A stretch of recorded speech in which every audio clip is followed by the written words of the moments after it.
Alright, Trajanus here. Welcome to the first edition of Fuller House. This is in the Middle Age, so we'll be playing Middle-Aged Marignon from here on out, MA Marignon. And then, yeah, always with the chaos. Turn 1. Always nice. Haven't made any mistakes yet. Well, kind of. We'll talk about that. So yeah, this is a really nice looking spawn. I like the look of this a lot. Resources could be a bit of a problem. That is probably the #1 thing for Marignon out the gate. You really want those resources. But I mean, having 2 farmlands in your cap circle, can't really complain about that.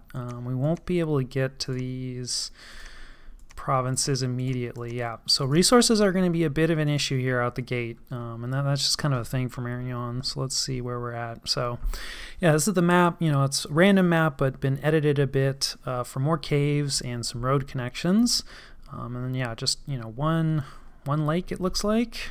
Let's see, this is actually my first time seeing this map. Yeah, 1 lake, and then, you know, mostly just all the underwater clustered together. So yeah, this is all nations. Smaller map than normal in the sense there's only, I think, 11 provinces per player. So it's going to be nice and tight and squeezed. So yeah, to begin with, Marignon, so in terms of issues that have already come up, 2 issues. If you've seen the overview and my Pretender guide, one of the plans, really the plan, is to go to enchantment 6 so we can cast Eternal Pyre here. However, Eternal Pyre requires Fire 6, and our Pretender is only Fire 4, so he cannot cast this immediately. Now, there are 2 fire boosters, and we can forge both of them, so we can get to Fire 6, that's okay. What I didn't realize is one of the boosters that we need is at Construction 6.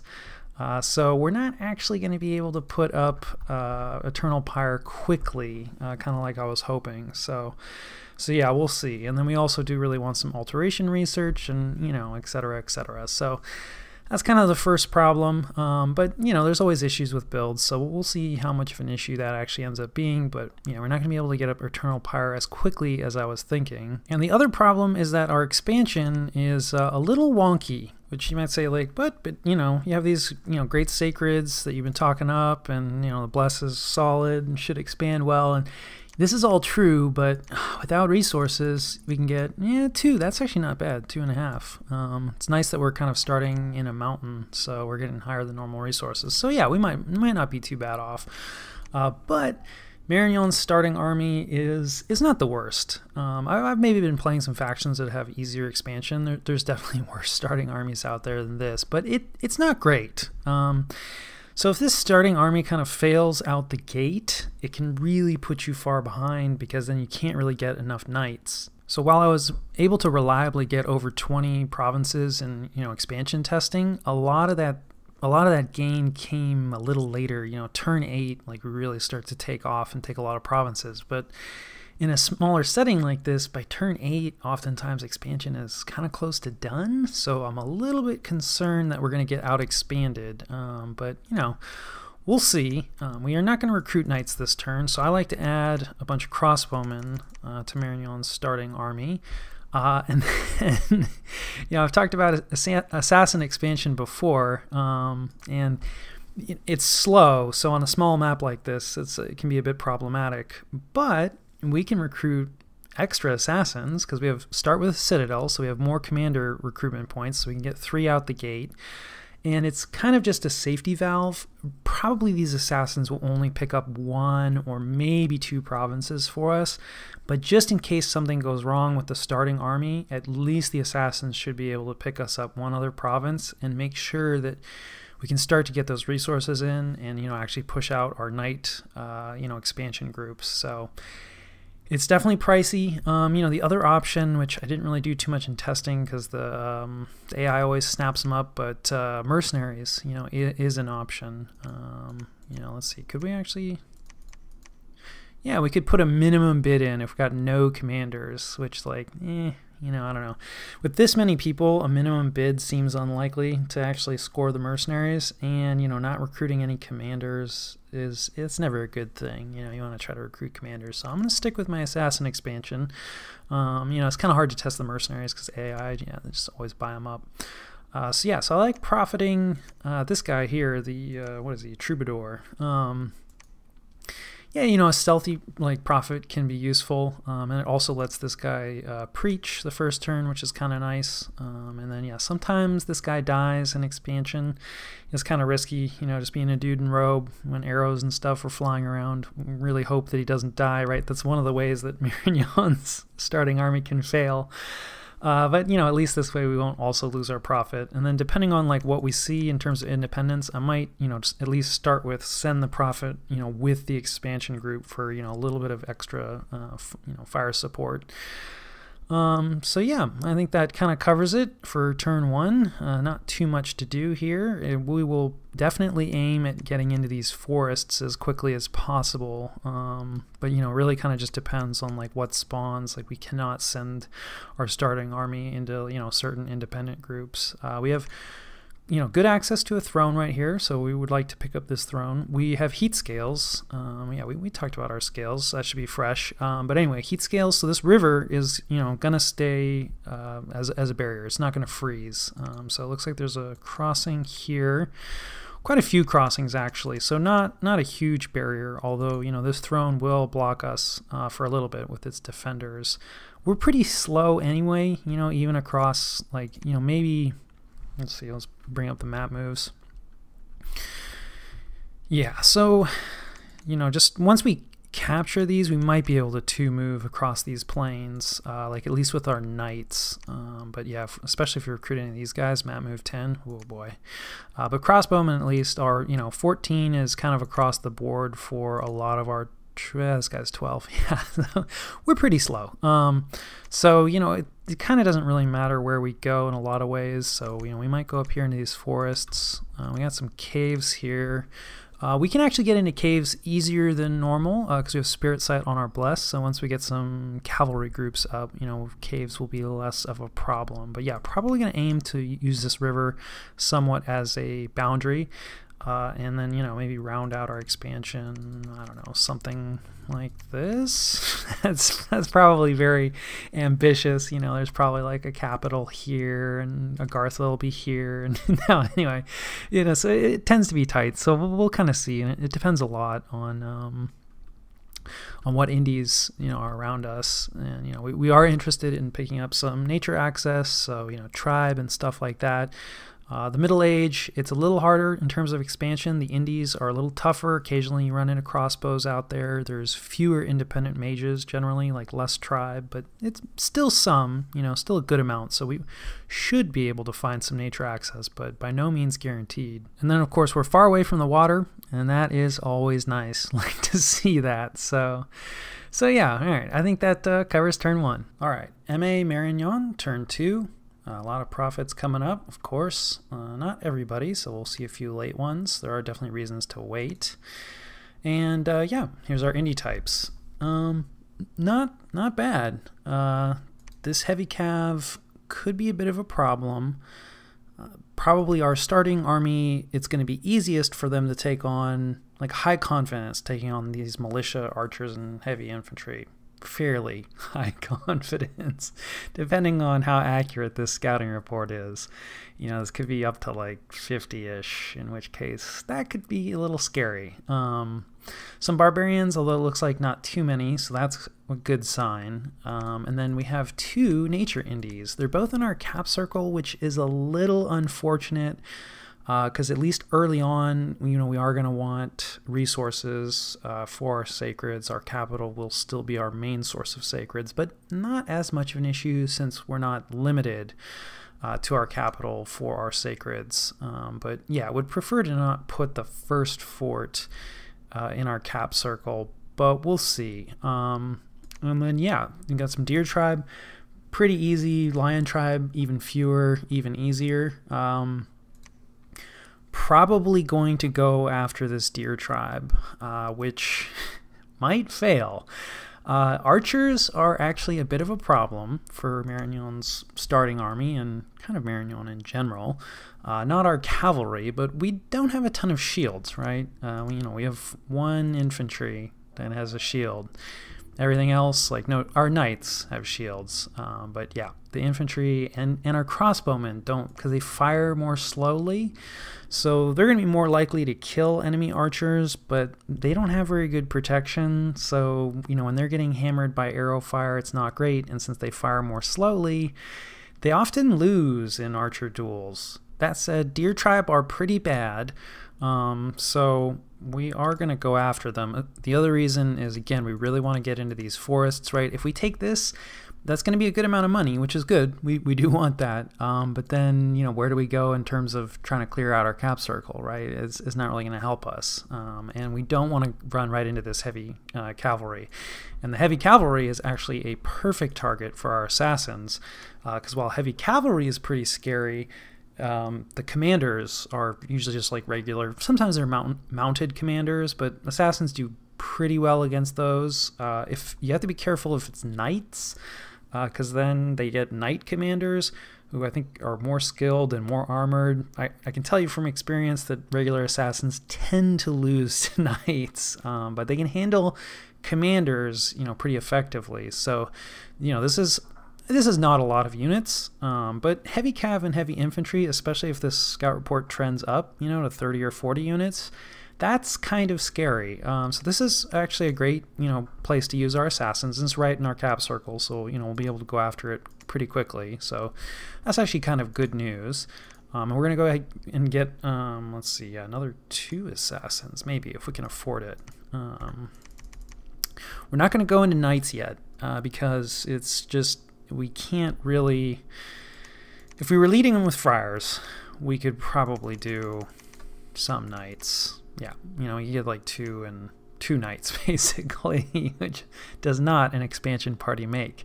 And leading them with friars, like I've talked about that, it's not ideal. I like to lead in with the paladins. It does slow you down, especially at the start.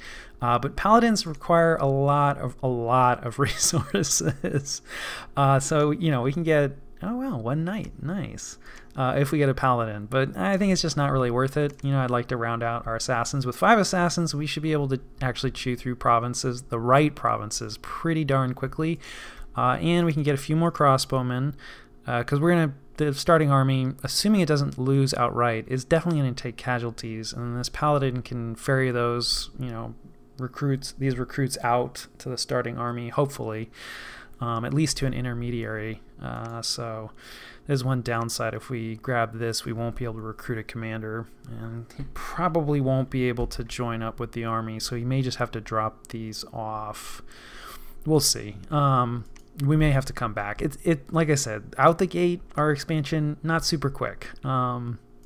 Maybe we'll go after this province afterwards and, send our knights up into these Lion Tribe warriors. We'll see. All right, I realized I was about to suck you all into the micro of Dominions 5, which is not the most interesting.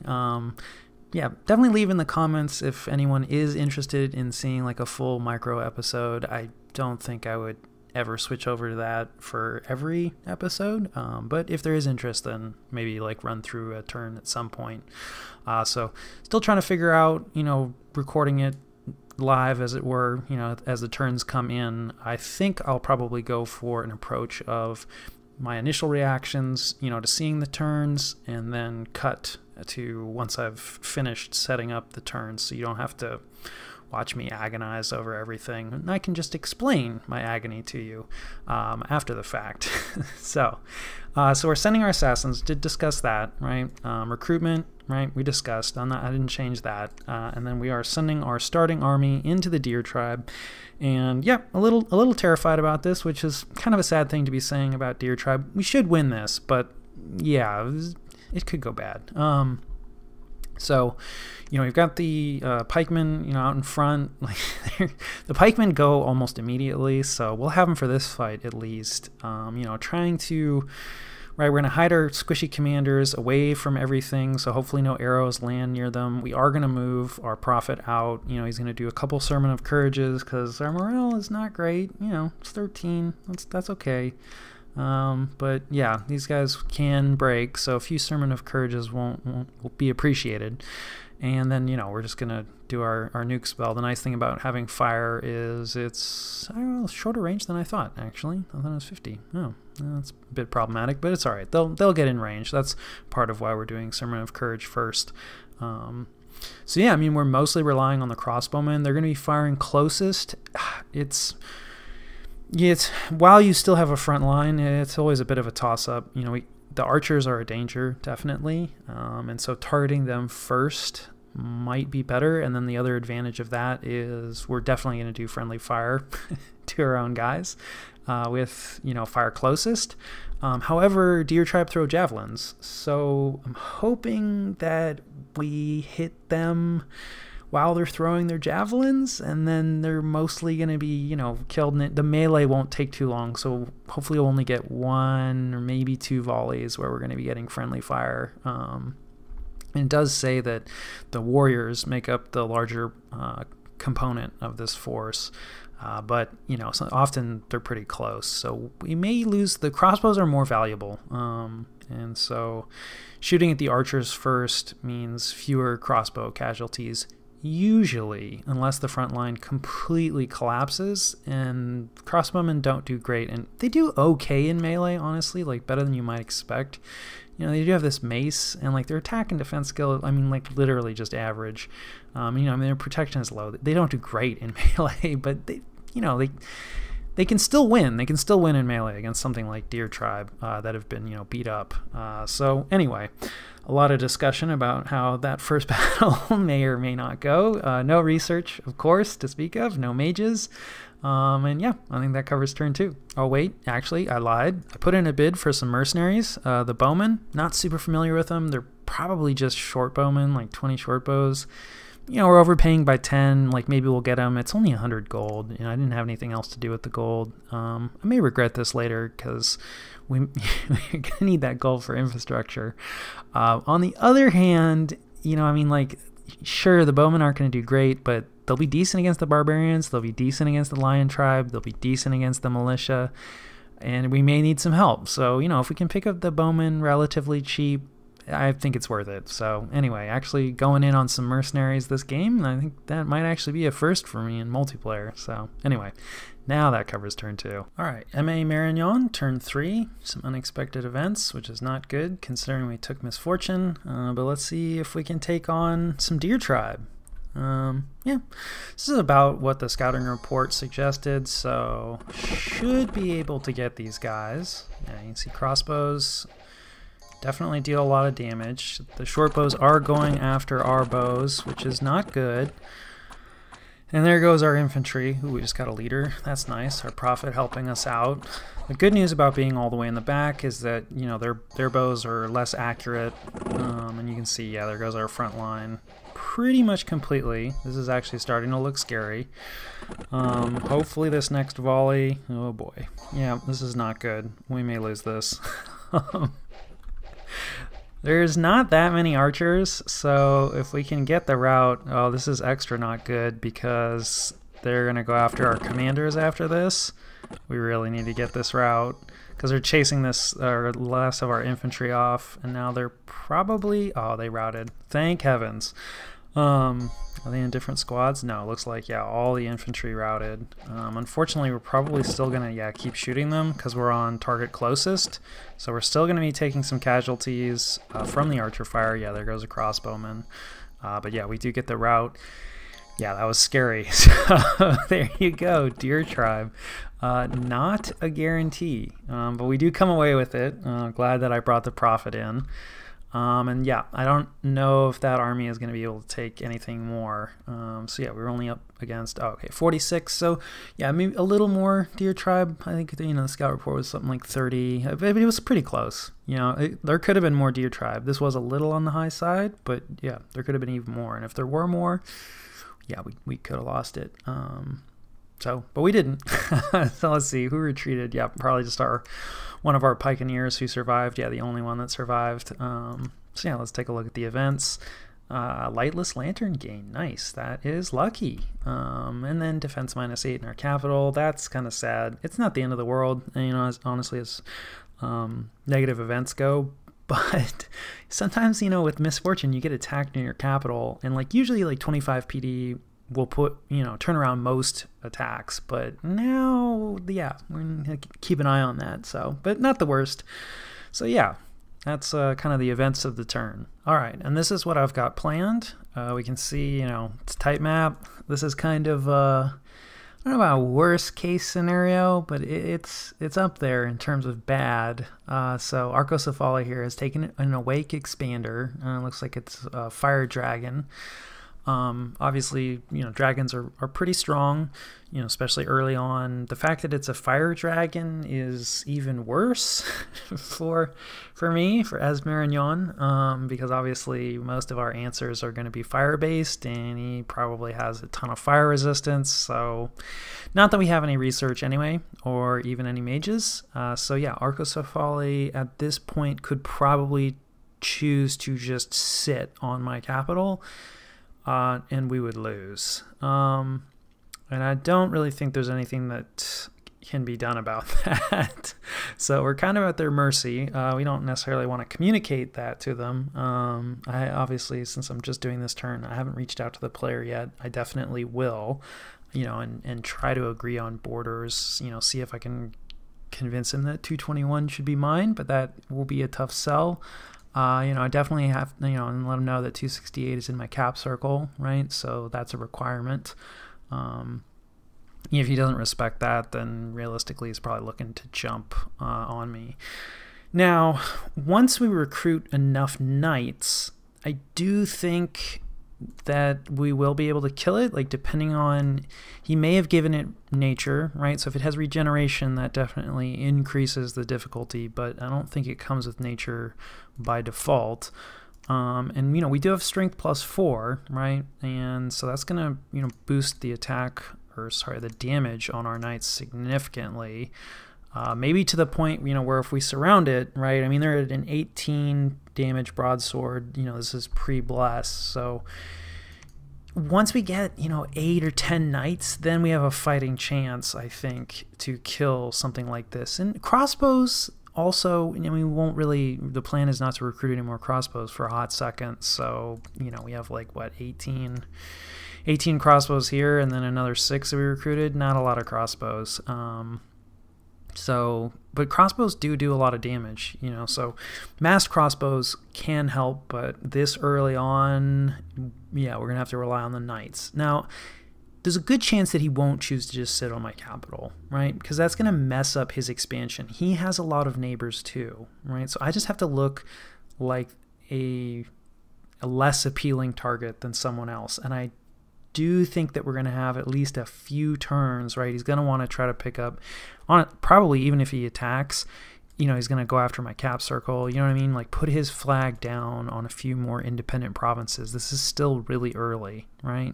He probably expanded on turn 1 because we know, yeah, his capital's not here. It could be here. It's probably here or maybe here, I guess.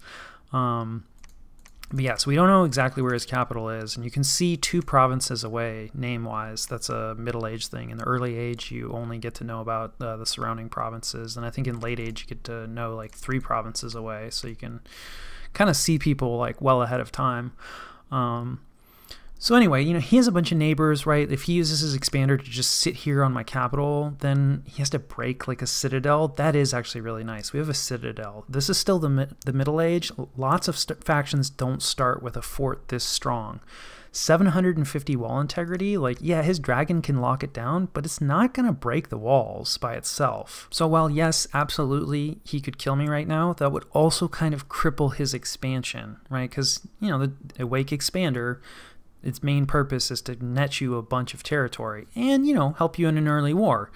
So, yeah, this definitely terrified me, but again, you know, we have a really strong fort. Our sacreds, once we can get a few of them up, are dangerous. The other option is we do want some early construction research, right? So we have enchantment queued right now. That may change. If we can make it to construction 2, That's where great swords of sharpness are. Paladins are going to be like decent carriers of that, especially with our bless. The only rub is we don't have any earth gems, and we do not have any earth mages. Now, our cap-only slow to recruits can random, roughly a little more than 25%, but basically 25% chance that they're going to be Earth 1. So realistically, that's not going to be fast enough. Otherwise, again, we're really limited by the fact that it's, fire magic. That's our thing. I don't think early fire magic is going to help a lot against a fire dragon. I mean, maybe we could go for like Conjuration 3. That's kind of a common like early defense for like lesser fire elemental, but against a fire dragon, not really going to be useful. Yeah, Evocation 2 will get us like Fire Blast. Evocation 3 will get us Fireball, but Fire Dragon, yeah, I don't really think that's the play. So yeah, like Evocation, probably we're just going to stick with the plan. I guess we could try to go Thaumaturgy. We do have Astral. Yeah, Mind Burn would probably be the play, although we're going to have to Communion. So maybe I should change this. The other yeah, that's some thoughts on research. The problem is like we don't really have like, he could come at us like turn 8 or something, and we're not going to be able to get the research that quick. Maybe we could make it to Mind Burn. That's probably our most realistic goal, because the other thing is like hitting a 3 this quickly, it's going to be difficult actually. Like, we didn't take magic scales, right? So we have regular research. We weren't recruiting mages right out the gate, so our research early in the game here is a little slower than normal, and research is always slow when you start out, unless you take like an awake researcher, right? A god that's designed to boost your research. Obviously we were greedy and went with imprisoned, so our gods, we're on our own here. Our pretender is not going to show up for a while. So any research targets that we try to hit for this dragon are going to have to be really low. However, holy spells don't require any research, right? And we do have recruitable holy 3s, and we can smite. I don't even remember what our smite is offhand. I'll have to look that up. But yeah, our smite, smites are decent damage dealers, and a lot of them have kind of nasty extra effects, so I think that is probably going to be our best defense. I'm just going to pick up probably 1 for right now, but with our profit, that'll be a second holy 2, 2 holy 2s plus some knights. Maybe there's something we can forge at construction 2. I'll have to look that up as well, like with our fire stuff for our paladins, right? Like a paladin or 2 wailing on it as well.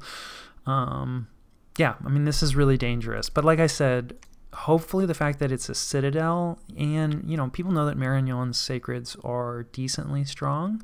So, and he doesn't know what kind of bless I have yet. Like, he may choose to go elsewhere, basically, and that is what we're hoping. So adjusted our opening plan a little bit. This is kind of going to screw with things, right? Because this guy's going to take up 2 recruitment turns, although next turn we will be able to get a paladin out because of our citadel. So yeah, citadel is really a big advantage. It's a nice thing to start with. This is my first time starting with a citadel. So anyway, a lot of discussion about the dragon. That, when a dragon shows up on your borders at turn 3, that's at least a minor emergency. So yeah, but recruiting knights, right? Switching over to knights, we just have our leftover crossbowmen. So and we're gonna, it'd be nice to try to go after this, but you're right, this is like 50 lion tribe, and we just barely beat like, what, 40 deer tribe, and we have less units, so no way. So we're going to go after this easy province, right? And we could still theoretically lose to this. It's a lot of militia, right? So we're hopefully going to rout the militia, and that'll just trigger a general rout overall. We're still going to bring our prophet with us, for the fire support, and then this way our paladin can bring in not a lot of reinforcements, and our one guy who ran away, get back in there, buddy. We'll just set him to like guard somebody. Yeah, will this be able to expand again after this? Probably not. However, we might be able to recruit up some militia, right? We just kind of need a disposable front line. So, and the crossbows can do the killing. So we may just wait here a turn and recruit militia, assuming, of course, we win. And then that way our paladin can go back to the capital, pick up the knights that we've recruited, and then he'll be able to head out and hopefully, you know, take out this province. We were outbid on the Mercenaries, right? So yeah, who picked him up? Tianchi picked up the bowman. Probably somebody else. I'm not super familiar with middle-aged Tianchi, but I know they can have expansion problems. Tianchi in general, I think, seems to be a bit of a challenging nation to play in all ages, really. But we're going in for more mercenaries. So we're trying again with a different mercenary group. We're going to try to hire them here. And if we do manage to get them, and you know this stays relatively low, Wolf Tribe are pretty dangerous. But they don't, you know, they don't have shields. They don't have arrows. So assuming we don't lose too many crossbowmen, you know, it's like 20 crossbowmen plus 20 bowmen, like 40 bowmen. You know, with our profit support, we might try to go after this, assuming, of course, the dragon doesn't pick it up, which, you know, yeah, so. And then, you know, are bowmen going to help a lot against a dragon? No, not really, but it's something, you know, so. And then maybe we can send them against the barbarians. So anyway, going to try to pick up the bowmen. It is kind of questionable because, again, it's going to delay our infrastructure, possibly. But, you know, going with the Sacred Cavalry route, we're very much limited by resources early on, tend to not be so much limited by gold, although since we're doing things like this guy who costs more, I don't know, we'll see. I didn't really test this way. And then, of course, our assassins, right? So we're getting a triple assassinate here, and then we are we're sneaking one additional assassin in, right? And then we're going to attempt to capture this turn, right? Because if there's just 3 commanders and we get 3 successful assassinations, then, you know, we'll capture it this turn. You can see this is a really valuable province. This is really nice. Yeah, it's a shame it's in our cap circle a little. I mean, it's nice, but it would be nice to fort it so that it's not easy to raid. But if we're going to fort anything, it's definitely going to be one of these nature indies. In fact, it'll probably be this province right here because we're going to need the resources from this. So yeah, hopefully there's only 3 commanders. We get all 3 assassinations and our assassin captures it. If not, you know, he'll probably just retreat to Marignon. He might die in the retreat. It's a little risky, but I mean, you know, dragons are showing up. We need to get rolling here. It's like turn 3 and we have 1 province. And we might take another one, and then so we need to try to take this one as well. And, you know, there's not a lot of resources here, but some. Every little bit is going to help, you know, push out knights that we could very well need. If, you know, we don't assassinate all the commanders, you know, we'll have 4 assassins, assuming they all survive. You know, maybe 3 assassins or 2 assassins. We'll give it another shot next turn, basically. So yeah. I think that more or less covers it. Yeah, we talked recruitment and, you know, no research, no mages. Yeah, that's turn 3. All right, MA Marignon, and right away we have some good news because we can see our 3rd assassin did not find a commander to assassinate. So looks like, yeah, both of our assassins succeeded. Sometimes they die as well as the commander. They get a successful assassination, but they're killed in the process, usually because they're using a poison dagger. So they're killed, but the poison kills their target. We lucked out here, so, you know, they were able to take out both of them without dying. That's good. And those are actually both kind of the tougher mounted commanders that have a little more armor, I believe. But yeah, they handled it pretty well. So that is good news. Don't remember, I think this is just, nope, this is our expansion group. So, you know, yeah, we got some crossbowmen and some guys. And yeah, you know, we're not up against a lot, but considering that we have no front line, this is going to be a little scary. Maybe could have put the paladin out front, but I really don't want to lose him because he's going to be leading our next expansion party.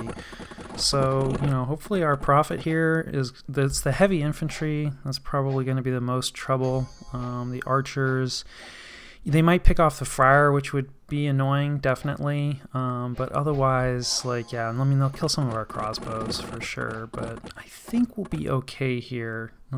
We can see now, right? We're going to see some crossbow melee. And they're not doing great. They don't do great. But the guys in the back will keep shooting, right? And there's our profit. Oh boy, the heavy infantry. No, guys, come on. Shoot close. Shit. That's not good. Come on. There we go. So we routed, what are these? Oh man, militia. Wow, we really struggled there. Would have expected them to rout sooner. So now if we can just convince these heavy infantry to go away. Yeah, so this group is definitely not going to be viable, but I do think we are going to, come on guys. I don't know, this is still up in the air. Okay, yeah, there goes, oh boy. There goes some of our crossbows, most of our crossbows, some of our crossbows. So we did actually have them in 2 squads purely by accident, right? Because the paladin was leading reinforcements, and it looks like the main group routed. And yeah, I'm not sure now. We'll see. It looks like the paladin is just going to go in. Oh boy. Nope. Looks like we lose. Ouch. So yeah, you know, the Marignon starting army, not great. Hopefully our paladin retreats to the citadel, in which case we kind of, you know, gain a turn. Because then he'll be able to, well, I think we only have 2 knights. We'll see. 2 knights actually would be enough to take this, I think. You know, there's not much left. So sort of a good news, bad news situation. We could have won that. You know, it could have gone either way. But yeah, we lose there. And then, of course, our assassin loses somehow. Oh boy. They should rout. Yeah, they have no commanders. There they are. Oh boy. Set them to retreat too quickly. Ouch. Yep, that's a scripting error. So normally you do like a hold or 2, so that they retreat off the field before you do. Yeah. Did not script the holds. So our guy just retreated off. Ouch. So yeah, that's a double failure. But don't worry, not all is oh boy, and we didn't retreat to the capital either. Sad times. So yeah, that went well. I'll see you guys, or that did not go well. That went really poorly. We'll see you guys after the cut. All right, so yeah, there's not much to say, not much to do. Our assassins will be moving on blindly to this next province, so hopefully there's something in there they can assassinate. I find that with barbarians, it kind of tends to be 50-50 at best. So, you know, even if they manage to get all the barbarian chiefs, that'll probably be the end of your stack of assassins. So yeah, I would prefer not to use them there. 40 barbarians are going to be a bit of a problem. We'll see what we're going to do about them. We're going to send our prophet in to take this province, and he's no retreating in here. So yeah, he will be able to take this. And then, I mean, in the good news department, our paladin did survive the retreat. Our other assassin did not survive the retreat. Would have been nice if he had an extra place to retreat to. And yeah, anyway, and our friar also did not survive the retreat. So we have 3 crossbowmen from the starting army. So yeah, no more starting army. The paladin will be moving in, and we should have 4 knights next turn. So I mean, you know, yeah, would have preferred to have more, obviously, and think we probably would have been able to push out, you know, 5th knight if we had taken both, or maybe even one of these provinces. We would have needed both, definitely, and even then. But, you know, yeah, we didn't. So, however, we are, obviously we didn't get the mercenaries that we bid on. We're bidding on yet more mercenaries. The green men, who are not good. These are, what, like merfolk of some kind. I don't think they have any armor.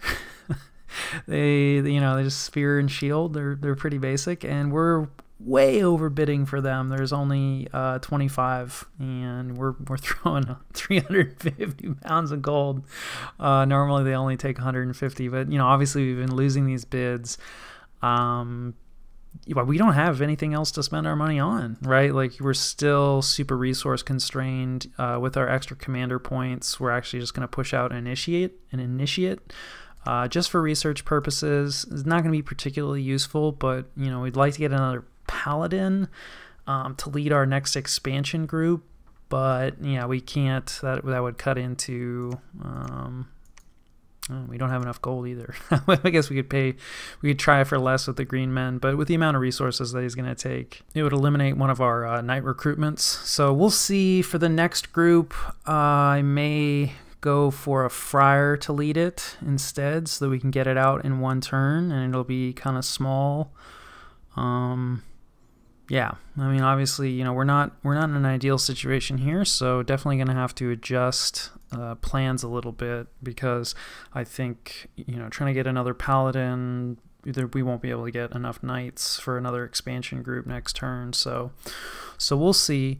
Probably going to send the the knights up into this lion tribe, which is a little dicey. You know, things have been going our way. I mean, this is a little higher. I mean, hopefully it's not actually 50. You know, it's reported like 30. It's probably about 40. And with 4 of our knights with this bless, yeah, like it'll probably go our way. The main issue is the nature mage will oftentimes do entangle vines, and since a lot of our protection is defense based, that could be a problem. But I mean, the knights do have pretty good armor as well, right? Protection 18, so they should be mostly okay against these lion tribes, certainly against the bows. But sometimes, I mean, with just 4 knights, you know, if there's enough lion tribe, they can definitely get overwhelmed, especially if they get tangle-vined.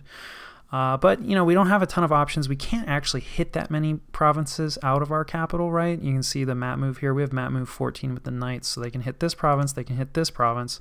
40 barbarians with only 4 knights.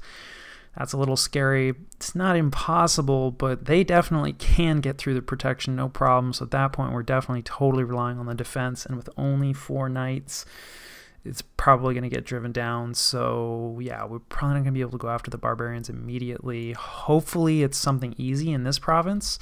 The good news is, you know, I don't really see any Dominion, and I do believe we would see, you know, we can see Dominion here, right, from Arcocephali. So we might actually have a little bit of grace to the north for whatever reason.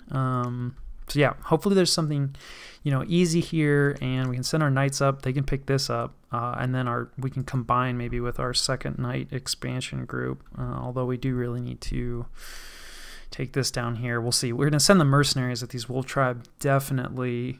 I don't think they'll win, but yeah, not sure. Maybe send them with the prophet. Because yeah, on the other, like, it's not all as bad. I talked with Arcocephali, and they seemed pretty peaceful. They agreed to just let me have this province as well, and I let them know that this was, you know, my cap circle, and yeah, they were like, sure, no problem. So, you know, you never know, but yeah, it seems like Arcocephali is not really looking. I mean, they're clearly not looking to like really quickly rush someone. Arcocephali is usually not really a rush nation, middle-aged Arcocephali, but I mean, you never know, right? It all depends on who's at the helm, and you know, with an effective monster pretender early, any nation can be a rush nation. So anyway, it looks like probably peaceful. We didn't agree to a non-aggression pact or anything like that, but yeah, it didn't. You know, we should have a little bit of time to grab these provinces. Now, I mean, obviously, we want to try to grab this as quick as possible for the resources, as I've talked about, but we might be able to wait on 221. Of course, I'm sure there's somebody to our south that, you know, I don't have any agreements with, so yeah, you know. We want more than 2 provinces on turn 4, definitely. So yeah, turn 4, ouch.